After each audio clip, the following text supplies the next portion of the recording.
চালের বাজার নিয়ে কথা বলতে এবার দিনাজপুর থেকে যুক্ত হচ্ছেন সহকর্মী সুলতান মাহমুদ। সুলতান, দিনাজপুরের চালের সরবরাহ কেমন রয়েছে আর অতিরিক্ত দামের কারণ কি বলছেন ব্যবসায়ীরা?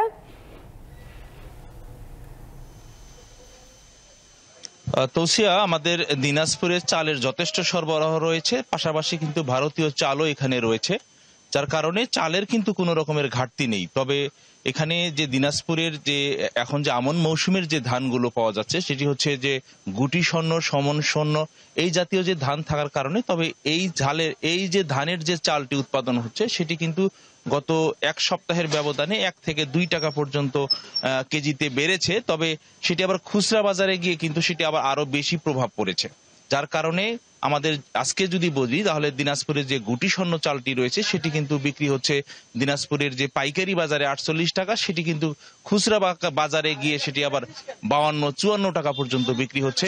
এবং সুমন স্বর্ণ দিনাজপুরের এই বাজারে বিক্রি হচ্ছে 52 টাকা, তবে খুচরা বাজারে গিয়ে সেটি আবার 54 থেকে 55 টাকা পর্যন্ত বেড়ে যাচ্ছে।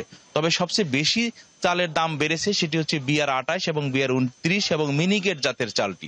এই চালটি হচ্ছে যেহেতু বড় মৌসুমের ধানের থেকে উৎপাদন হয়, সেহেতু এই ধানটি কিন্তু পুরাতন ধান থেকেই নতুন করে চাল ছাঁটাই করে বাজারে বিক্রি করা হচ্ছে। এর কারণেই কিন্তু ব্যবসায়ীরা বলছেন যে যেহেতু 1 বছর আগে এই ধানটি ক্রয় করা হয়েছিল, যার কারণে এই ধানের যে ব্যাংক একটা ইন্টারেস্ট রয়েছে সেই ব্যাংক ইন্টারেস্টও দিতে হচ্ছে। আবার যেহেতু এই চালের অর্থাৎ BR-29 এবং BR-28 এবং মিনিকেট এই 3 জাতের চালের কিন্তু ব্যাপক চাহিদা রয়েছে, যার কারণে নিম্ন আয়ের থেকে মধ্যবিত্তরা কিন্তু এই BR-28 এবং BR-29 এবং মিনিকেট জাতের চালটা কিন্তু প্রথমেই তাদের পছন্দের তালিকায় থাকে।